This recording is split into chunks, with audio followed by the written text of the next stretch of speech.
നമസ്കാരം. സംസ്ഥാനത്ത് വീണ്ടും ടിപ്പർ ലോറി അപകടം. പാലക്കാട് അയിരൂരിലാണ് സംഭവം.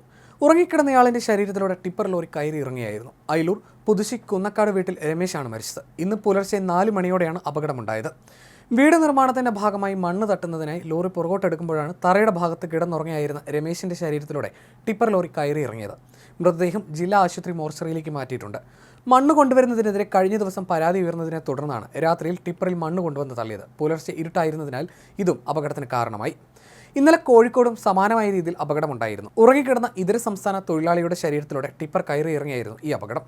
കോഴിക്കോട് പന്തീരങ്കാവിലായിരുന്നു സംഭവം. ദേശീയപാത നിർമ്മാണ തൊഴിലാളിയെ ബീഹാർ സ്വദേശി സനിഷയ് കുമാറാണ് മരിച്ചത്. 20 വയസ്സായിരുന്നു.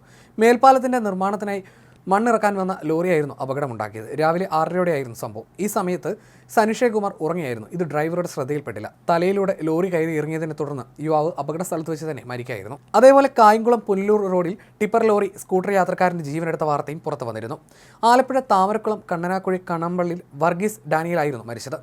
കായംകുളം പുനലൂർ റോഡിൽ കറ്റാനത്തിന് സമീപം വെട്ടിക്കോട് അമ്പരാട്ടുമുക്കിൽ ഇന്നലെ രാവിലെ 10 മണിയോടെയായിരുന്നു അപകടമുണ്ടായത്. ഇദ്ദേഹം സഞ്ചരിച്ചിരുന്ന സ്കൂട്ടറും ലോഡുമായി വന്ന ടിപ്പറുമാണ് അപകടത്തിൽപ്പെട്ടത്. ഇടിയുടെ ആഘാതത്തിൽ ടിപ്പറിനടിയിൽപ്പെട്ട് ഇദ്ദേഹത്തിന്റെ ശരീരത്തിൽ ചക്രം കയറി ഗുരുതരമായി പരിക്കേറ്റിരുന്നു. കറ്റാനത്തെ സ്വകാര്യ ആശുപത്രിയിൽ പ്രാഥമിക ശുശ്രൂഷ നൽകിയ ശേഷം തിരുവല്ലയിലെ സ്വകാര്യ മെഡിക്കൽ കോളേജിലേക്ക് മാറ്റിയെങ്കിലും വൈകുന്നേരത്തോടെ മരിക്കായിരുന്നു.